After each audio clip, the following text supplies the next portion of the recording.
Hi, guys. Well, from unseasonably chilly Salt Lake City, Utah, It's Thank God I'm Atheist.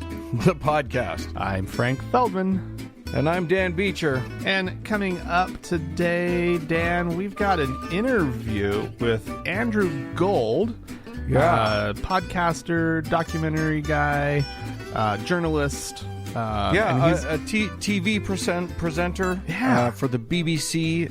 Really, and all-around fascinating cat.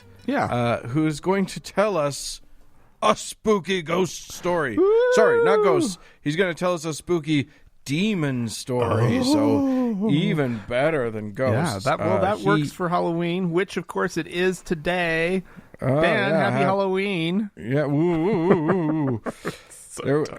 What's your bet? Will anybody come to your door wanting candy? I'm going to guess not. Not where I live.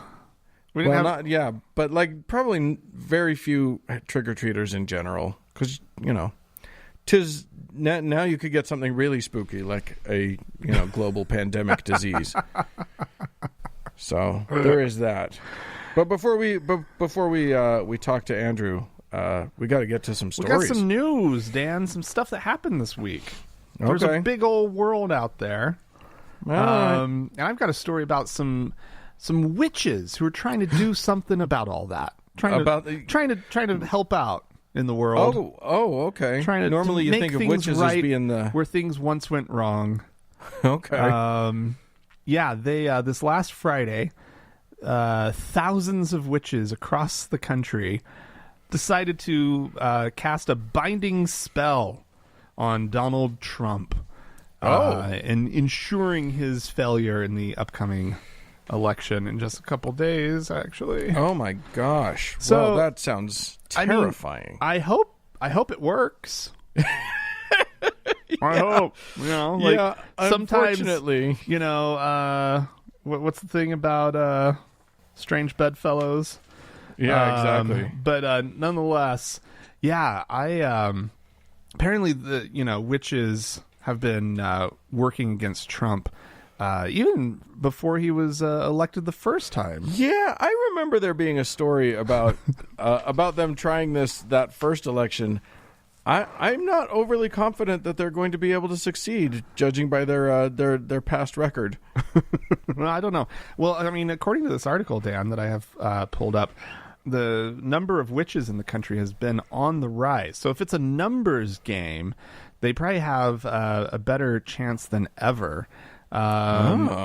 Researchers looking back, to 1990, estimated that there were only 8,000 Wiccans in the United States. And as of 2014, I mean, that's not, it's not yesterday, but the Pew Research Center estimated that there were somewhere between 1 and 1.5 million Wiccans or pagans in the country. That's quite the span. I mean, that's a good margin of error for them. Yeah, 500,000 people. But I'm just going to say, I think that right there, those statistics are proof that the internet's a bad thing. What, that people have... There's so many more people calling themselves witches at this point. Just shut up. I mean, unfortunately, I don't want to make too much fun of witches or make it too personal, but I know of at least a couple women here in Salt Lake who were out casting spells this weekend. Getting witchy? Getting witchy. I don't know if it was... I don't actually have a lot of details about whether they were participating in this, but I would assume so. But I think that there's something interesting for happening in a country, right? When you go from 8,000 30 years ago, right, to possibly 1.5 million 5 years ago, right? Wow. There's something, I don't know what people, obviously there's a disenchantment with religion in general, right? And so this is maybe spiritual but not religious type thing, right? Where people are just kind of, they want to feel a connection, right? Right. And I think, to be honest, it's kind of fun. I mean, It feels like it might kind of be a little feminist in ways, right? Yeah, absolutely. And I do think that that's part of the draw of Wicca, is that it is a feminist or at least woman positive religion, which in the religious world is vanishingly rare. So I'm all for it on that front.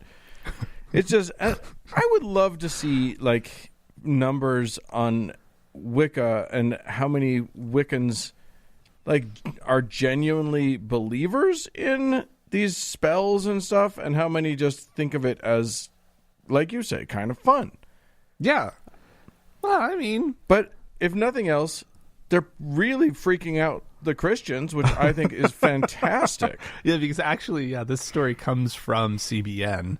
And the Christian tone of the article is kind of funny. So the opening paragraph says, as if battling House Democrats' impeachment inquiry against him wasn't enough, President Donald Trump will next have to face a binding spell cast by thousands of witches on Friday night. Yeah, it's terrifying. These, anyway, kind of fun.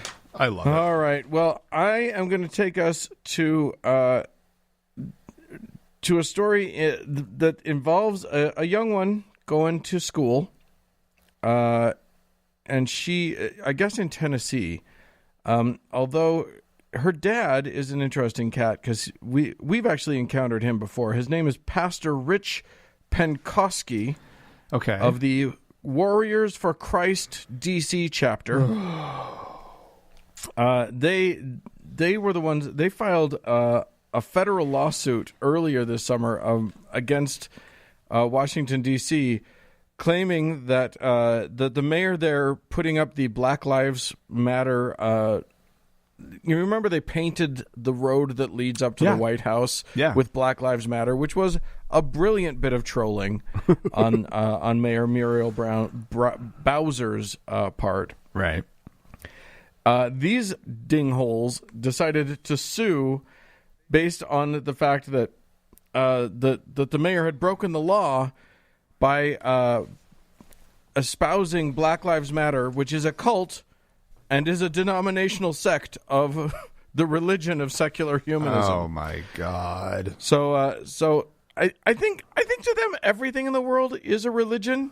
If you disagree with them, then you're just in the opposite religion of them or whatever. Anyway, these guys, he's suing again, this time because his 15-year-old daughter went to school. Definitely this was her own choice, and he didn't put her up to this at all. You don't wearing know.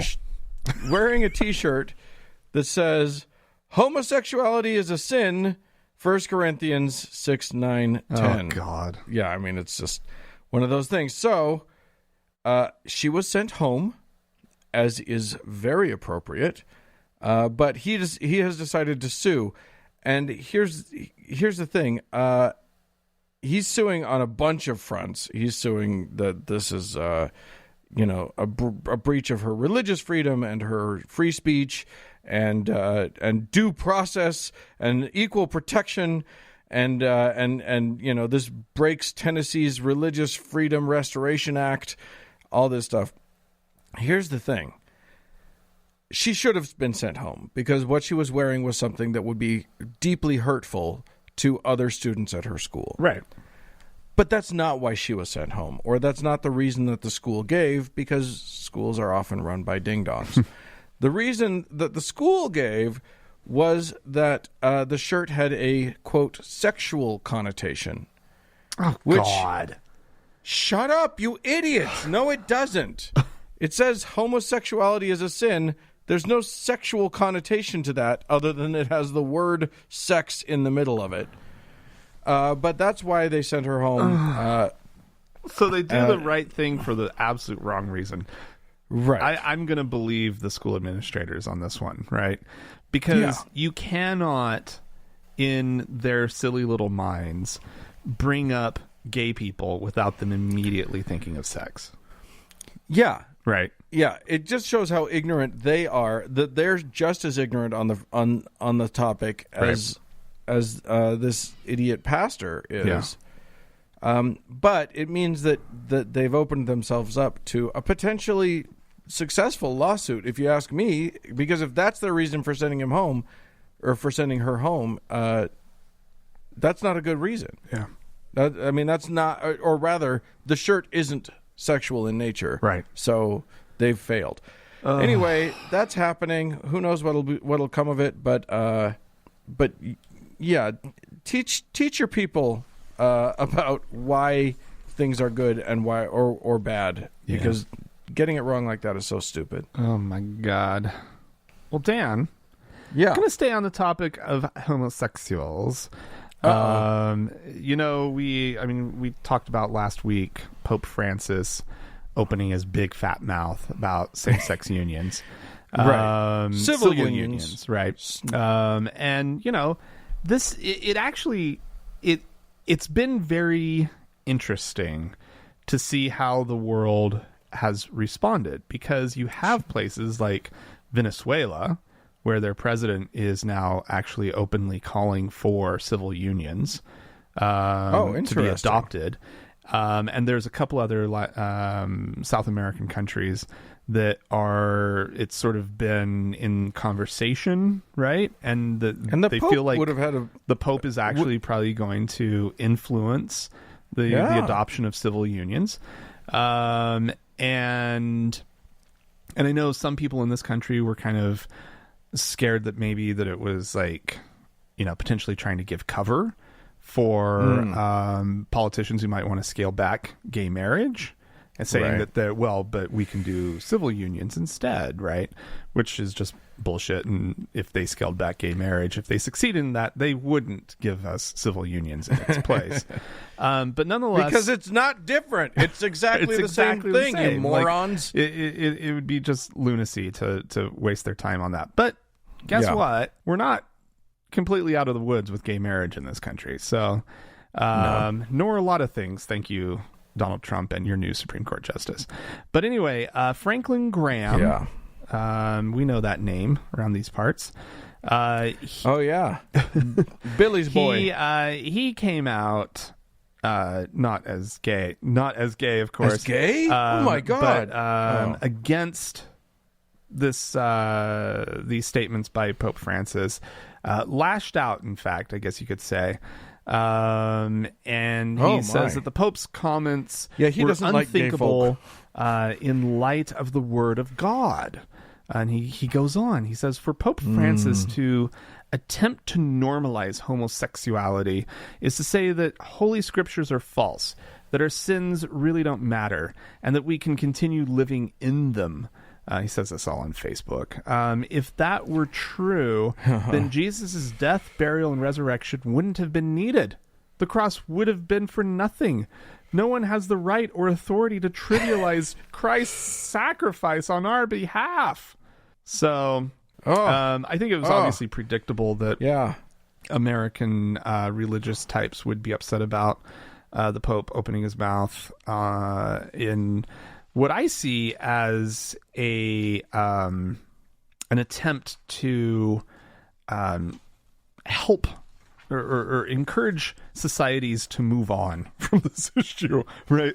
Because basically what the Pope said is homosexual people have the right to be in a family.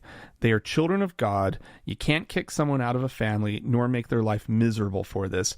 What we have to have is a civil union law. That way they are legally covered. Essentially, all the Pope is saying is we just need to live in a society, right, and be good neighbors. And I started thinking about it in terms of this is nothing more than what the courtesies that you grant a neighbor, let's say, who has a very different background from yours. Right. And the whole point here, and this is what Franklin Graham doesn't want anyone to realize, is that civil laws aren't supposed to be about your religion. They're not. That's a separate thing that you should do on your own. But if you say my religion doesn't let me be a homosexual, right? Okay, But if you say, my religion doesn't let you be a homosexual, now we got a problem. Right, exactly. Right. And so, I mean, I get why Pope Francis is probably, hesitant to use the word marriage, right? Because in a Catholic context, that is a sacrament, right? And for whatever reason, civil union sits well with him. And at this point, I'm just like, fine, because if lives are made better throughout the countries where his voice is going to have some meaning and sway, then I'm all for it. I say this is fucking amazing. And like for seriously, Venezuela, within days, the president, whatever, Maduro or whatever his name is, he was coming out and saying, yes, this is something that we need to do. And Maduro's a piece of shit, right? Like, yeah. So great. Awesome. Go Pope. Yeah. Yeah. I mean, he may have accidentally done some good in the world. Great. Well done. I don't think it was accidental. I'll give him credit. Okay. Well, I'm going to take us to the Twitter sphere, where a member of the United States House of Representatives, this is Louisiana Representative Clay Higgins, has really, he's gone viral. And it's probably his first time going viral. Most of his tweets have, maybe 10 or 15 people responding. Okay. But then he did one tweet that got a little bit more response. Oh. So to the tune of 51,000 people commenting on it. Oh, jeez. 7,000 people liking it. Oh, this can't be good. I'll just read it to you, and I'll let you make the call. Okay. Quote, my wife has the gift of premonition. Last night, she dreamed that federal squads were in our home, seizing guns, knives, quote, unauthorized foods, and stored water. They said we had been reported. Becca awoke crying. What happened to our freedom, she asked. What indeed? What's an unauthorized food, by the way? Right? What the fuck are you talking about?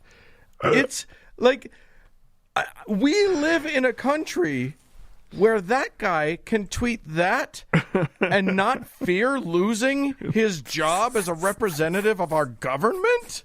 What the fuck is happening? Oh, that's amazing. Oh, my God. The well, gift a lot of people... premonition? Yeah. Like, oh, God. Do you care to demonstrate, Clay, what other things she has premonished? Well, you know what? We just need to start like keeping a log of these kind of comments, right? And just repeatedly bringing them up in public when they clearly haven't come true, right? Because nobody's coming for his unauthorized foods. But what is he?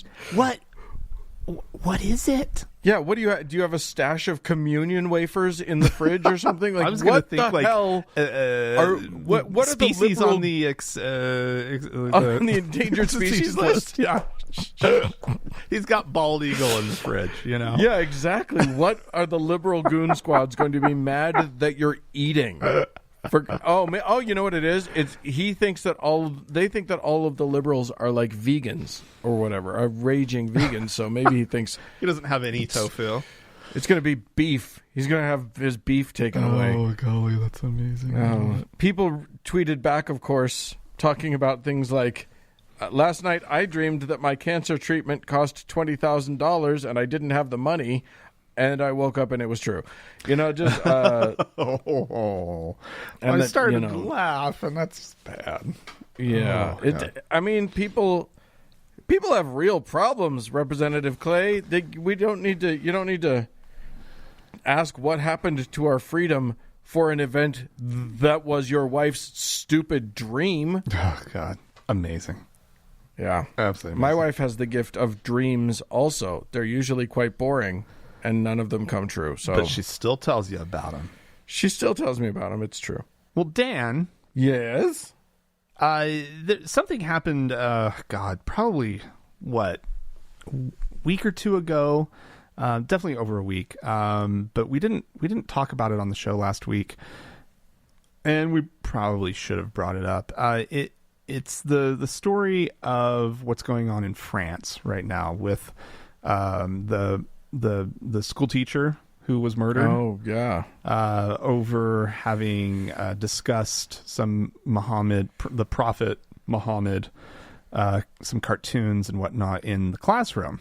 And I don't know all the details specifically of like exactly what went down. Right. As far as like, I do know that the lesson was about sort of censorship and freedom of speech and so forth and so on. Right. Like that was the context. That's why he was bringing it up. Basically sort of making the point that in France, there should be no like off limit subjects like that, right? And it wasn't specifically, it doesn't seem like it was a specific attack on Islam, but they were having a conversation about that issue. Well, the story gets out, and he ends up getting beheaded in the streets, right? Yeah. And it became a national just tragedy. I mean, President Macron has come out and publicly defended the cartoons in general. You know, there was years ago there was the Charlie Hebdo inspired massacre that happened because of some cartoons of Muhammad. Right. To be clear, for those who may not know, in Islam, you're not allowed to make a representation of Muhammad. So fair. They find it deeply offensive. Exactly. But shut up. That means you don't draw pictures of him. It doesn't mean that we don't draw pictures of him. Yeah, you can't tell us what to do. Right? Like that's, again, part of living in a free society. And, and I don't want to be the whole, like, if you're going to move to the West, you better play by all our rules. But kind of, if you move to the West, you got to play by our rules. And you at least have to play by the rules where you don't cut anyone's head off. That's one of the rules that we do insist. Yeah, exactly. Anyway, the Muslim world has absolutely freaked out about Macron's response and sort of the general French response of outrage over this. They are calling for. In fact, it was the Turkish president Erdogan who has called for people to not buy French goods, to boycott French products. Yeah. And let's see, he says European leaders must say stop to Macron and his campaign of hatred, because again, Islam creates very sensitive people about these. Like they you think Christians think they're always under attack. Like Muslims, well, in fairness, Muslims are frequently under attack. I mean, Christians but believe they also that they attack. Yeah. Oh, yeah. They also like to attack. Anyway, so throughout the Muslim world, companies are boycotting French products. Kuwait has there's a chain of supermarkets that has pulled French products. There's also a boycott campaign in Jordan, Qatar. Qatar University has also postponed its French Cultural Week indefinitely at this point, which I have a feeling they're probably during this cultural week missing a lot of the core points of sort of like the French values of especially of like free speech and openness. And it's probably not just enough to have some baguettes and berets around. Well, you can't get those anymore anyway. Good luck finding a decent wheel of brie. Know. Oh, this would be awful. Pâté de foie gras. What would you do, Dan? Your wonderful glass of Bordeaux. Yeah. Dan. It's all over. Oh, how can you just can't. To be honest, there are a couple French products I would not want to live without. And so, it's a very interesting thing that's happening. The United States State Department has called on our two NATO allies,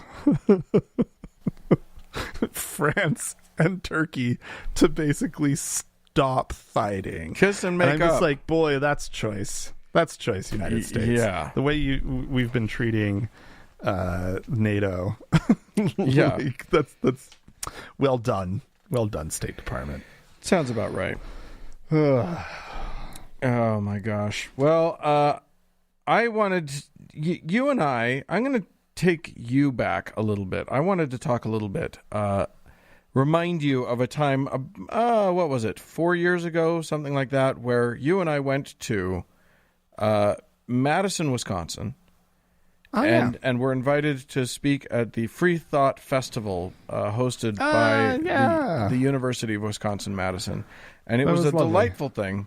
Yeah. And we were the final speakers of the conference. And our opening act was there was some horrible mistake made, because we were not the headliners of the evening. No. But the headliner was a fascinating and wonderful character, one that we've talked to on the show before. Mm-hmm. One James Amazing Randi. Yeah. And we lost him this week at the age of 92. He passed away. And I just wanted to bid him a farewell and to chat just briefly about what an amazing character he was. No kidding. Because absolutely no kidding. In a world of snake oil salesmen and charlatans and cons, he was a voice of reason and sanity. Yeah. He was the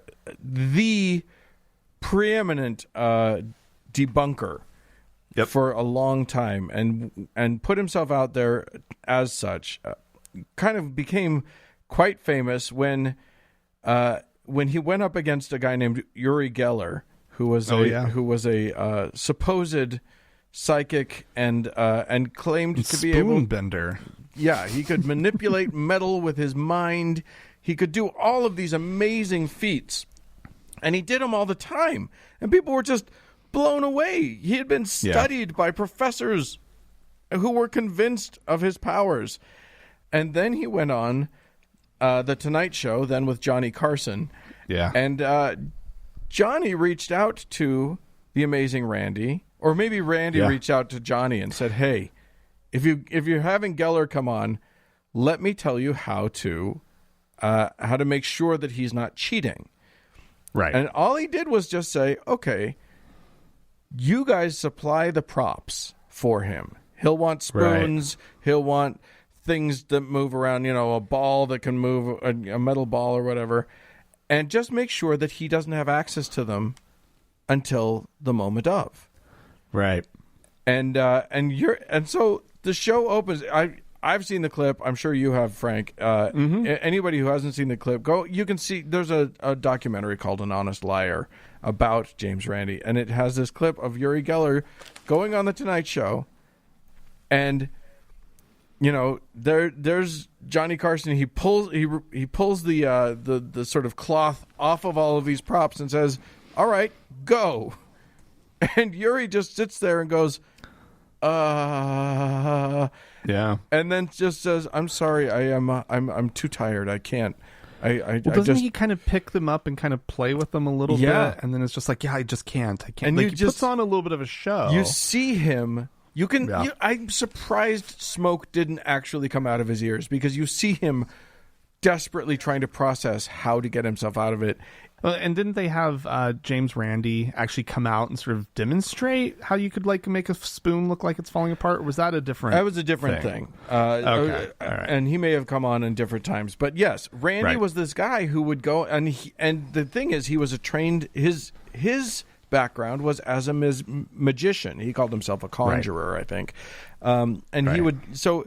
he would basically, he would say, "I can't disprove that what these people are doing Yeah. I can't demonstrate for sure that it's bullshit, but what I can do is show you that I can do exactly the same thing, and I'm using trickery. So at very least, I can demonstrate that it can be done using trickery. He was also the guy that went in and totally blew the doors off of Peter Popoff, who was a televangelist, and he went in and found the radio frequency that Popoff's wife was feeding him information into his little earpiece as he as God was telling him, I'm going to heal. Is there Dorothy Smithers here? Oh, Dorothy, your gout is going to be healed by Jesus. And then she'd be amazed and whatever. And it was just Popoff's wife going, okay, fine. Now your next person is Dorothy Smithers. So it was amazing. He at one point also established $1 million prize for anyone who, under reasonable scientific conditions, could demonstrate any supernatural ability. If you're a psychic, great. Well, let's figure out a way that we can both agree would test your ability, and you can, and you'll win $1 million. If you're whatever it is that you're claiming you can do, telekinesis, fine, let's do it. And no one ever claimed that $1 million. Yeah, amazing. Lots of people tried, but it turns out that psychics and all that stuff is bullshit. Otherwise, there'd be $1 million. There'd be somebody walking around with $1 million more. So, thanks, Randy, for everything you've done. Your legacy is astounding, and we will just assume that you're dead now, so you can't hear this. So, well, I kind of like there was a Nova special when I was a teenager, right? Yeah. That I really liked. Like I thought it was absolutely wonderful, and I watched it a number of times. I must have recorded it or something because I remember it so completely well. And it was this guy going around debunking psychics and different phenomenon and whatnot. And it was just a one-off. It was a Nova, right? Yeah. So it was just this one time. And it was really like, the show was really clear about sort of the back end, about like how the trickery could work and how you do these things and blah, blah, blah, blah, blah. And a lot of different little tricks were shown and how they work. And it wasn't until much later, probably until like An Honest Liar came out, that I connected that it was James Randi, that had hosted it. And so this guy was like, who knows how valuable that episode of Nova was on sort of helping me, young Frank, right? Like figure out like how to think more critically about the world I was being presented with. And so like he had this amazing and powerful impact. Like just he's a real loss. Like it's so too bad that some people have to get old and die. Yeah. You know what I mean? Although like, I'm very glad that he got old, because he turned more and more into a little wizard as he got older, and that's when we got to meet him, was in full on wizard stage, and that was delightful. So he was wonderful. Godspeed, Randy, and thanks for all the fish. Well, if you guys have anything that you want, that you'd like to comment about, please write into us, podcast@thankgodimatheist.com. Or call and leave us a voicemail message. The telephone number is 424-666-8442. Stick around. There is more show coming up.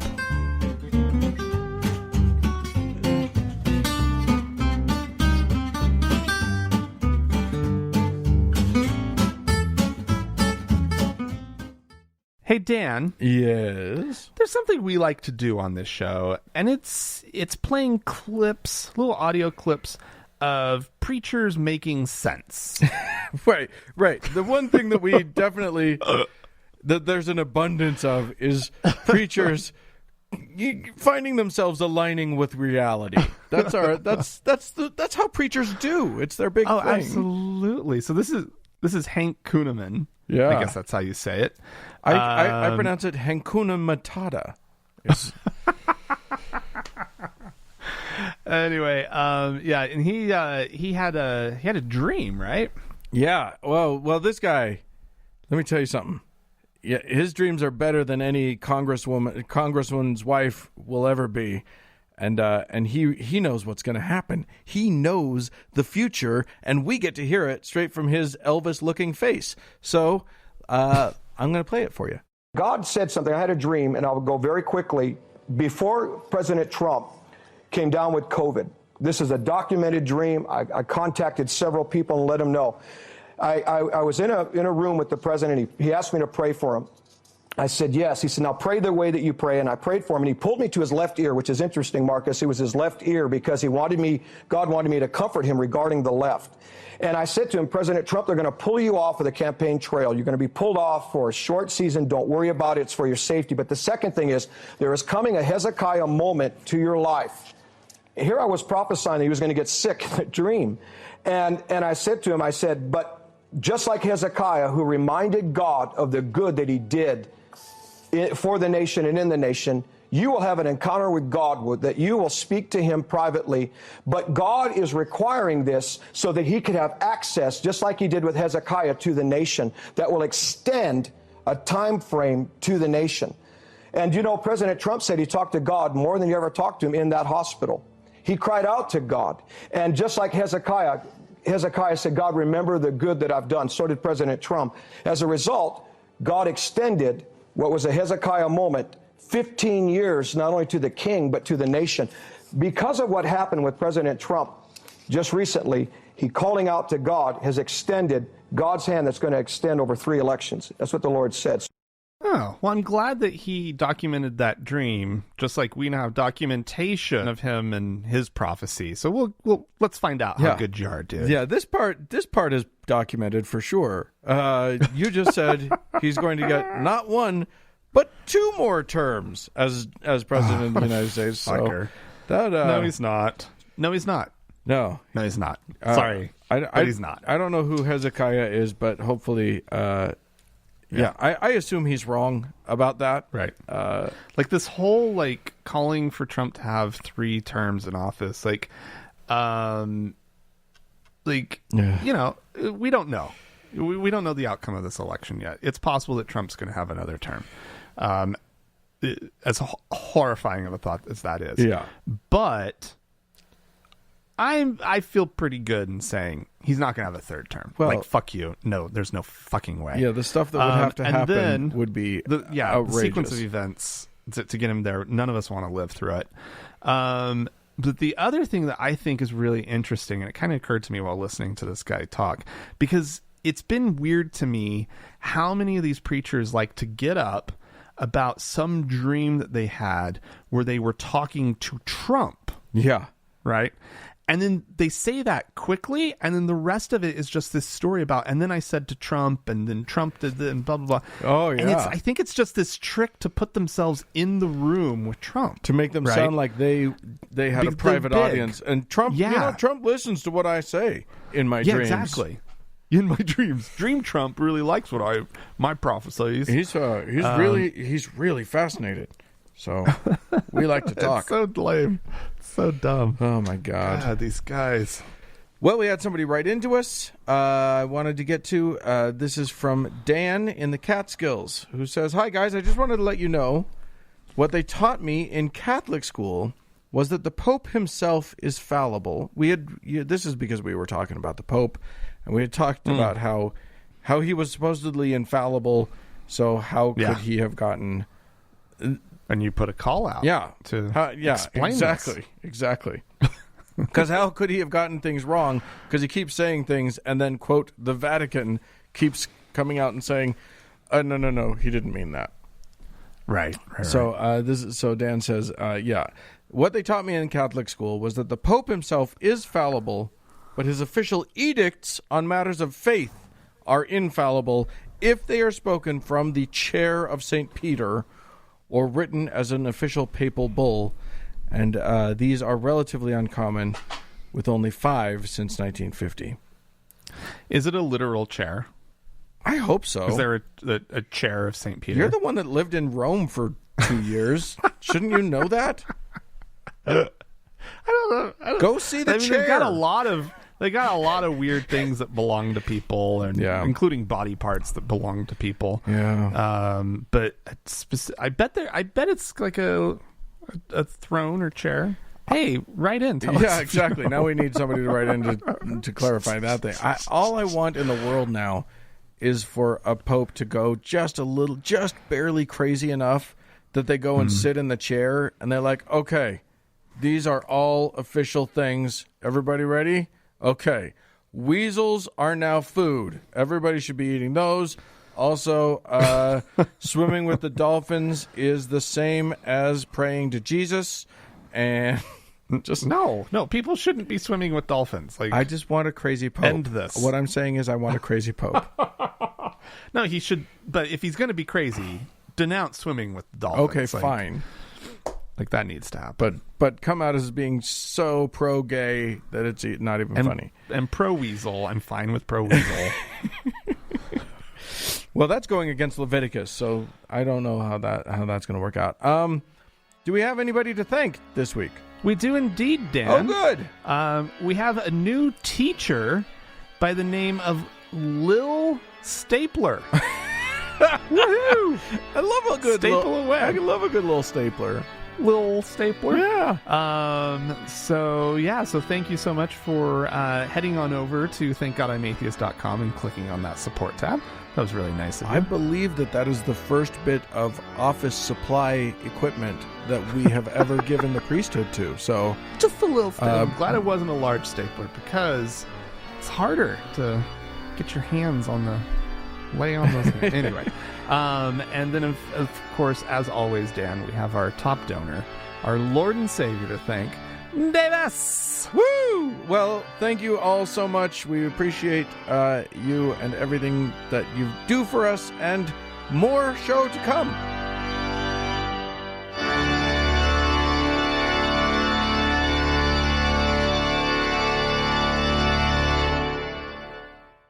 Hey, Frank. Dan. It is the spookiest of all the seasons. Oh, my God. Here we are. It's that our is favorite election holiday. season. Oh, no. You're American right. elections. You're right, Dan. I'm talking about the Halloween type season, and we decided that we would bring on someone who could tell us a very spooky story.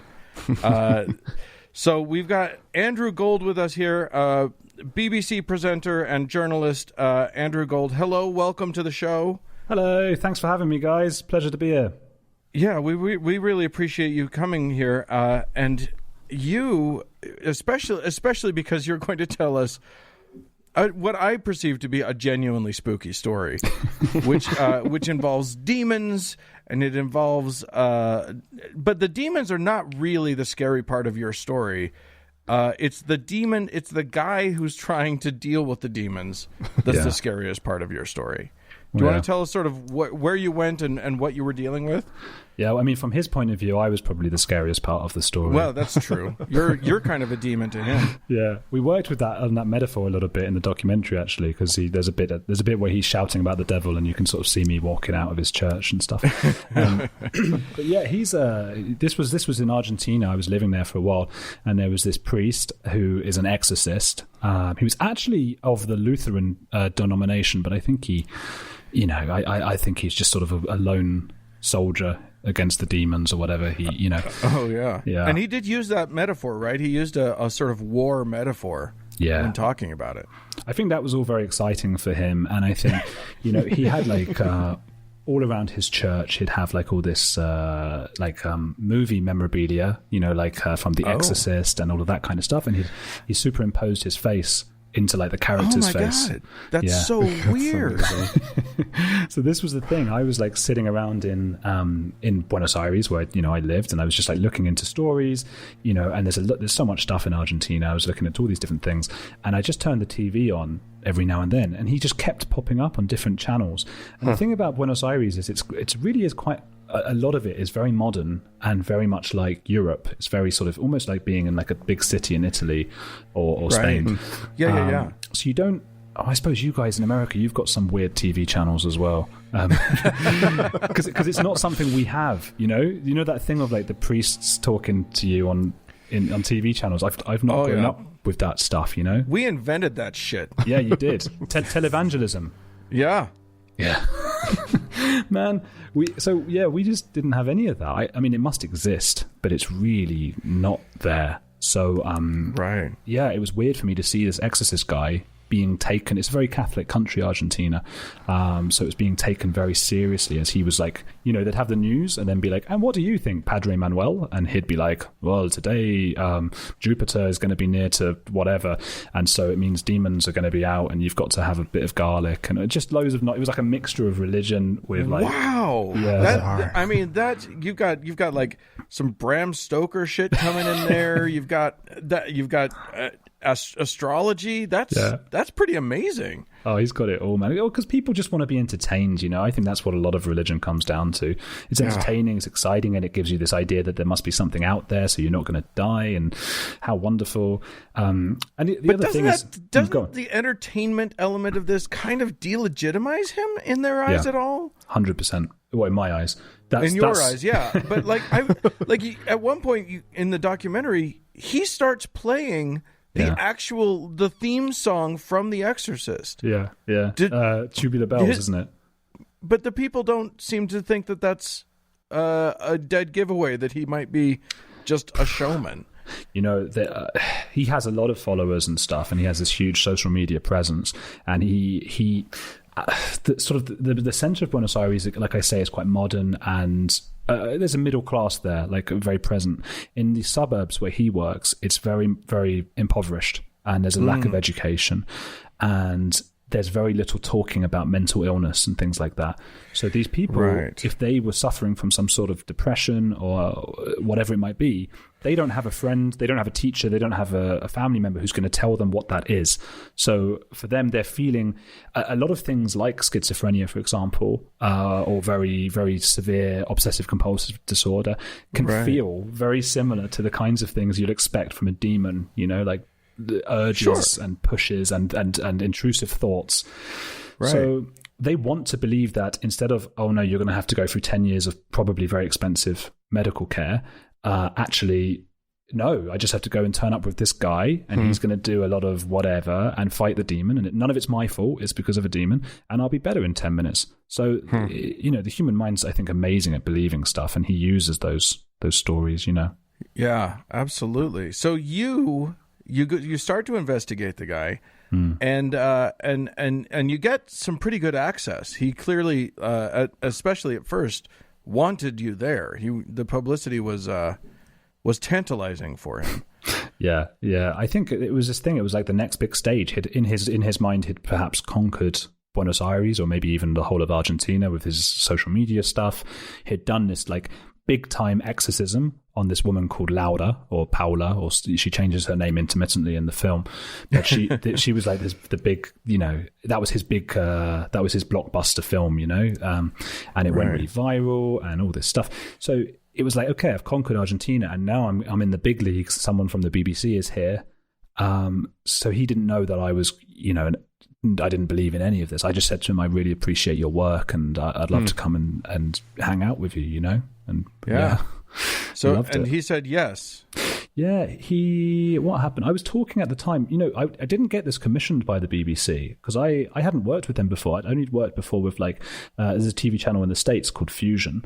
And they sold some stuff to HBO in the end, but it was like mini documentaries, and those were crazy things as well, you know, looking for UFOs with UFO hunters and all that kind of mad stuff. And you know what, I became quite interested. Obviously, I never believed in any of these things, but I became interested in like why people believe these things, what makes them believe in it. So yeah, I told the BBC, hey, I've got this idea, blah, blah, blah. And they were a bit like, well, you know, we don't really care that much about Argentina, to be honest. It's not, you know, our audience cares about what happens in England. That's just it's just how the game works, you know? So I was like, I've got to shoot this though. So I got a friend of mine who's a great director, and I said, like, come out to Argentina. We're going to have a great time. It's summer in Argentina. It's winter in England. You're going to love it. We'll go to the pool and swim and whatever. It's going to be great. And let's go and film an exorcist as well. And he was like, what? And I was like, yeah, there's an exorcist as well. Just come out. We'll shoot you. So he came out, with his girlfriend, convinced her to come out, and they came out for like 3 or 4 months, and he was doing like freelance work and all this different, stuff.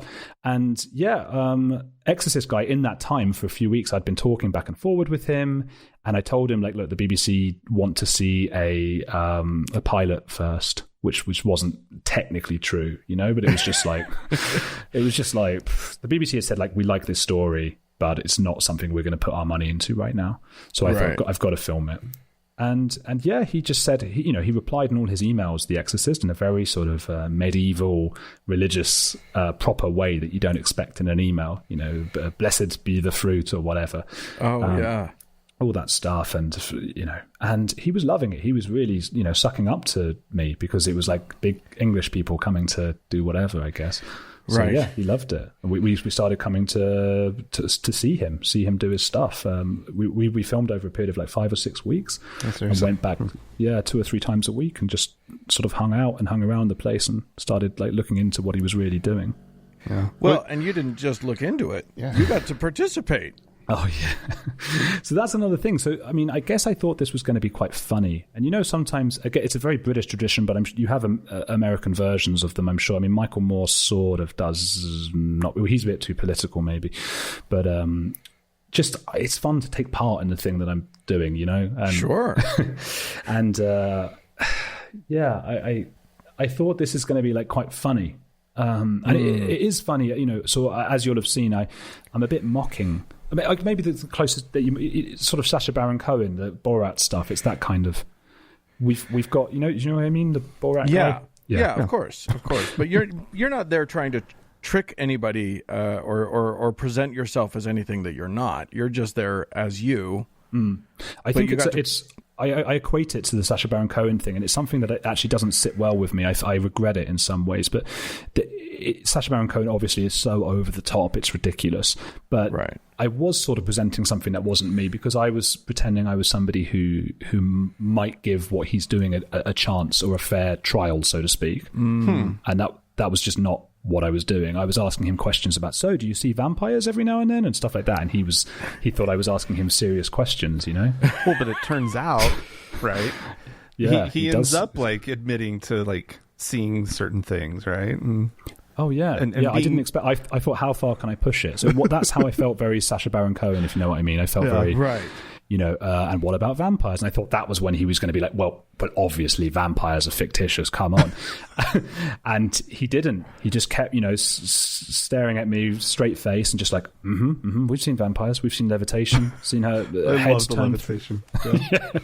Levitation. And so I was, doing the whole thing of keeping a straight face, but making fun of him. That's what I was doing.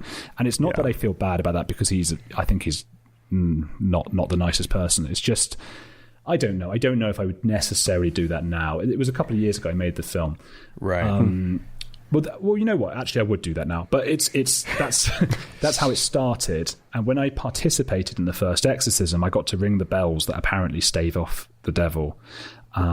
That was something that in my mind was going to be funny, and seeing this woman sort of splayed out before me, going through what I consider to be, an absolute mental breakdown of the highest order.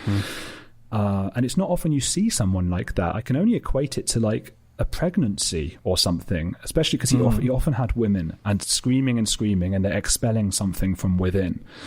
And that kind of vulnerability, it's like, I'm not qualified to be here, let alone participating in the very thing that's making her act this way. Right. So me and my I can see that as being a pretty harrowing moment when you realize that you're participating in something that might actually be hurting someone. Yeah, that's the thing. That was what it was, and I think me and David is the director, David Hayes, who came out to film with me. And again, we were just such a light film team. It was just me and him, and then sometimes we had like a friend come along and help with the sound. But often it was just the two of us, and we just exchanged a glance like, oh my God, we're in over our heads here. What are we doing? And he's thinking like, what have you brought me out here for? Like to Argentina.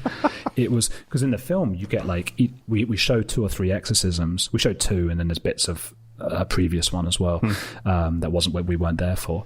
that we show 2 or 3 minutes of each one, but I mean, they took over an hour each time of just screaming like you've never heard. And twisting and turning, and as if they were in The Exorcist, the film. So we made it. Sorry, go on. Yeah. No, I just thought that was actually something that stood out to me, was sort of the performative nature of the whole thing, like and that they sort of know what to do. And I think later on in the piece, you kind of hint at it, that there's like these cues that are given, like when the priest is like pushing on your head and trying to push you backwards, right? Yeah. Oh yeah, you got a blessing. You got a big old but there's obviously they're giving them cues somehow, or they're picking up, like they know to scream, they know to do these various things. And I was just wondering about the process, because that one girl took like 20 some odd minutes before she really started getting into it. And I don't know, can you speak to that maybe a little bit of like how do you end up getting how do they get the performance out of these people? Like, it's so bizarre to me. It's really weird. I think that probably answers better the question you were asking before about, like, how do people fall for the whole superimposing his face onto posters of The Exorcist and playing the music and stuff like that. I mean, you could look at that is him giving them a sign. He's saying, if you haven't seen the film, this is what it sounds like, this is what it looks like, this is what you're supposed to do. Oh, interesting. Yeah. If you're going to see an Exorcist, they've all got, it's a poor area, but they've all got YouTube and stuff, so they've seen how exorcists are supposed to go. Right. I spoke to, in the film, obviously, a psychiatrist who had some of these young women that he was exorcising in his care because they had schizophrenia and things like that. And he sort of talked about suggestion and placebo. What was really interesting was just... literally this week, I think, for my podcast, I spoke to a hypnotherapist, and I said to him, can you just watch my Exorcist film beforehand, because I'm going to ask you a bit about that. And he said 100% that is hypnotism. That is what I do. And I was like, wow. Interesting. Oh, wow. Yeah. So, so it's going to work every time, almost every time. Some hypnotism doesn't work, right? If you're not willing to let yourself be hypnotized. But anyone going for an exorcism is going to be the most sort of vulnerable and open people. So they're always going to react. They're primed to want it to work, so they're going to sort of do the things that you would do. Exactly. Did you guys see on Netflix? Do you know Darren Brown? No. I don't think I do. You would love Darren Brown. Darren Brown, he's a hypnotist as well, but he's really famous guy. His shows are on Netflix, and there's one called Miracle, and he. Oh, I have seen that. Oh yeah, yes, so interesting. Yeah, so he literally says, he goes up on stage and says, "I have no powers. I don't believe in God. Any of these things and I'm still going to cure all of your ailments." So people come up to the stage like an old-fashioned, evangelical church. They come up on stage and say, "Hey, I can't read," and he sort of does something. He says, "Can you read now?" And they go, "Yes, I can read now." And he cures their bad back. Is your back better? Yeah, my back's better. After the show, it all goes back to normal, but it must be the adrenaline and the whole thing. But he shows just how any number. Works. But he does a faith healing. with no faith. Yeah. Oh, it's amazing. And you say that's old-fashioned, but we live in the United States. That shit happens here still. No, I know. He does it, and it's amazing. Yeah. It's amazing that even when people are told this should not work, this won't work, there is no God or anything, it still works. Which is why I like the idea now of having just done this podcast with the hypnotherapist guy. I like the idea of if I ever need therapy for anything, he said it's really frustrating because we hypnotherapists are always the last resort of any kind of therapy. Right. He said we should be the first one. Like, forget talking everything through. You'll be doing that for 20 years. Come here, we'll get inside your psyche like an exorcist would do, but without any God or anything like that, and we can help you change. And the people who had exorcisms did get better. They did.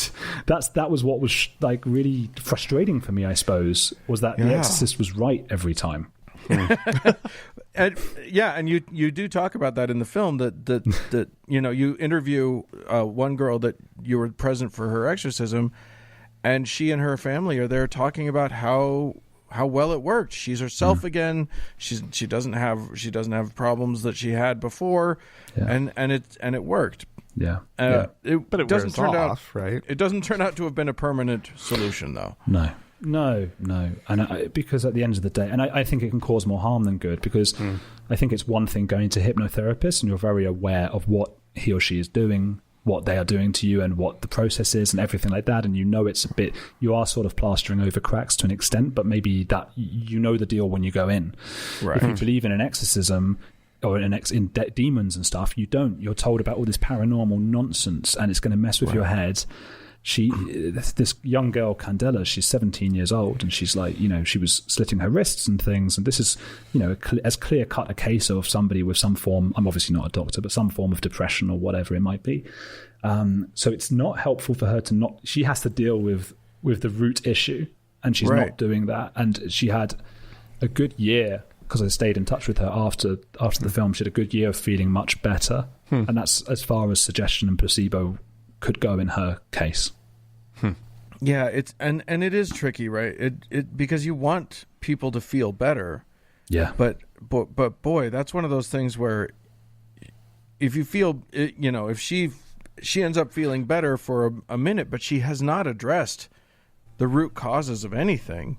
Yeah. So yeah, I think it's very likely that that she'll end up being worse off than when she started out.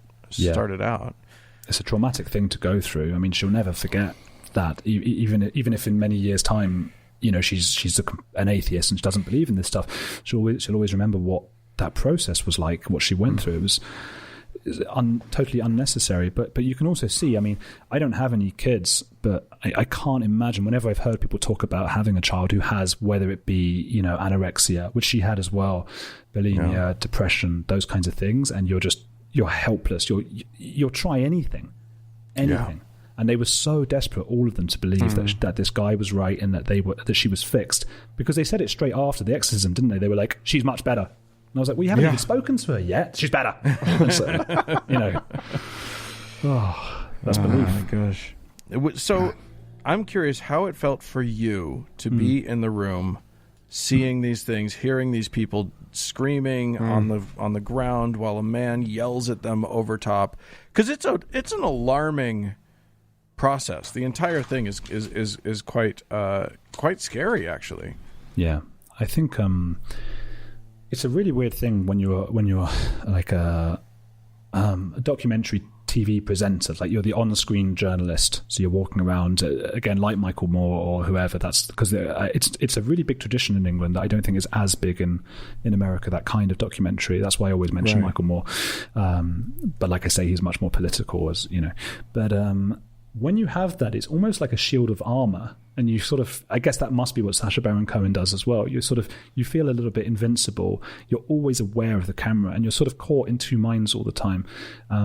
For example, if you're speaking to someone who you've grown to really care about and they are really suffering, you obviously feel terrible for them and it's awful. And then there's another part of your mind that's going like, "Oh, this is quite good TV." And you don't want to admit that to yourself, that you're enjoying that. It's horrible. But I do believe that we all have sort of a selfishness within us, and it doesn't mean we can't also be altruistic. But so when I'm in the room with these during the exorcism, as I say, the first one was like such a shock that even having the camera there was like, I don't know what to do. I've got, especially because it's just me and my friend David. So we're just like, what are we doing? Felt very scared for her. This was Natalia, the first one. She's a bit older, maybe 30 or 40. And just, she was hearing voices in her head. So you go back and forth between sort of fear for her, a tiny bit of excitement of like, what have we just captured on film? You want her to feel better, and you feel a bit desperate, and there's not. I'm just thinking the whole time, she's not gonna get better. This might be great for our TV show. This might be great for her for 5 minutes, but it's not going to help her. So you do feel a bit helpless, I suppose. That's what I took away from that. I'm fascinated. I think that what you did was I mean, you're out there exposing something that's happening around the world frequently. And yet it continues. Do you have any plans to revisit the topic, or what are you working on now? Anything cool that we need to know about? Yeah, I don't know about revisiting the topics. I do love talking about it, but I don't want to end up being pigeonholed as like the exorcist guy, you know? Sure. But I do love, like I say, looking into, I think the same as you guys like as well, looking into, I think it's all, you know, fun being an atheist and stuff. And I myself, I grew up in like a Jewish family, and we had to learn like to read Hebrew and stuff like that. And you look back like, what was that? You know, what was I doing? But I was a kid. But it's really fascinating for me. Really fascinating. Like, why do people then grow to adulthood and still believe this stuff? Like, right. Crazy. So other stuff I did was like going to look for like UFOs, for example, in the mountains in Argentina. And it was always like, why do they want to believe so much? Why that they're seeing, not that there aren't aliens out there somewhere or whatever, but I'm sure as hell they're not like walking through this woman's living room, you know, the night before. So so I've got this podcast called On the Edge with Andrew Gold, and I talk often with like you know, I spoke with the son of the founder of the Westboro Baptist Church. Do you know? Right. Yeah. Nathan Phelps. Yeah, that's right. Exactly. Yeah. I had Nate on the show. And then I had like an ex-Muslim called Ray, whose family were trying to kill her because she broke like the blasphemy law and stuff. She had to move to England from Bangladesh. And it was actually, you know, quite harrowing talking to her. But yeah, we got like an ex-Hasidic Jew as well, a woman who came away from that. I mean, that world is just nuts as well. Yes, and we had a Mormon as well. Yeah, but that wasn't really a religious one because I sort of moved back and forward between different themes and whatever happens to excite me that week. And this was a female Mormon psychopath called M.E. Thomas. Oh, interesting. Yeah, so she's an actual psychopath, and she told me like what it's like to be a psychopath. Well, if you ever want a male Mormon psychopath, Frank is available. He can talk to you. That's the reason I got in touch. I wanted to get Frank on the show at some point. Yeah, exactly. Get into his mind. Oh my god. But yeah, I said to her, like, how would you feel watching the screen now if somebody came from behind the camera and stabbed me 100 times? And she was like, Andrew, I don't think I just don't care. Right. I was like, okay, luckily that's not going to happen. But and she's like, yeah, a psychopath has no empathy, but she thinks that like the Mormon religion, having grown up there, is like a good way to live by. You know, she needs strict rules because she's not the type of psychopath who wants to go around killing people. She's more the type who's just like, I want to live a normal life. I just happen to not have any empathy. Right. Wow. Well, you know, what you've just said to me, you're maybe the first person that's made me happy that there's a Mormon church in a long time. So what a wonderful thing you've done. Yeah. Well, great. Andrew Gold, thank you so much for coming on. Yeah, thank you. Say it one more time what the name of your podcast is and where people can find you. Okay, yeah, On the Edge, because they're people who are edgy. On the Edge with Andrew Gold. I've got the same name as the singer from the 80s. I don't know if you know him, but he was American. He was the first one that came up when I Googled you. That bastard. It's just, You'll beat him soon. Beat him soon. He died about 5 years ago, so I'm doing better than him right now. I mean, exactly. I remember seeing that in the newspaper, Andrew Gold dies, and I had to sort of pinch myself for a second, but it wasn't me, obviously. But he sung some big songs, actually. People sometimes sing them at me, and so now lovely. Yeah, now I know them all. Right, I'm sure that's great. Yeah, On the Edge with Andrew Gold, and I've got a website just called andrewgoldpodcast.com, and you can see all like the blogs and stuff. Yeah, you can get it all on Apple, Spotify. Like, just put it into Google, you'll find it. It's on a million things everywhere, you know. And Twitter. Twitter. Is there also links to your to the documentaries there? Yes, yeah, on Andrew Gold. Yeah, that's exactly right. Good point. andrewgoldpodcast.com. Then there's a bit called documentaries, and there'll be a link to the Exorcist one, and then there's also a link to like the UFO video I did, and like quite a few different videos and things, and you'll get all the podcast stuff there. So nice. Wonderful. Yeah. Well, thanks so much for coming on, Andrew. It's been fascinating talking to you, and let us know when you're doing something interesting in the future. Oh, I will do. And I thought to say, follow me on Twitter, please, if you want, which is AndrewGold_OK, and it's Instagram as well. But well, that was delightful. Thanks. Indeed. Thanks so much again, Andrew. And for anyone who would like to say anything about Andrew's interview or any of the wonderful things that we've talked about on this week's show, please feel free to write into us, podcast@thankgodimatheist.com. or call and leave us a voicemail message. The telephone number is 424-666-8442. Yeah. Go to the Facebook page, facebook.com/TGIAtheist. Click the like button. And while you're there, search for the TGIA Members Only Lounge and request to join. It is a closed group. We will let you in. Also, find us on Twitter at TGIAtheist. And you know what, Dan? What? If anybody out there likes what they hear on the show each week and would like to continue hearing it, please go to thankgodimatheist.com and click on the support tab. We can't do the show without you. Yes, our donors are our favorite people, so go be one of them. Speaking of our favorite people, thanks so much to the Red Rock Hot Club for the use of their music. And Gordon Johnston for the use of his music. And thanks to all of you for tuning in. Bye-bye.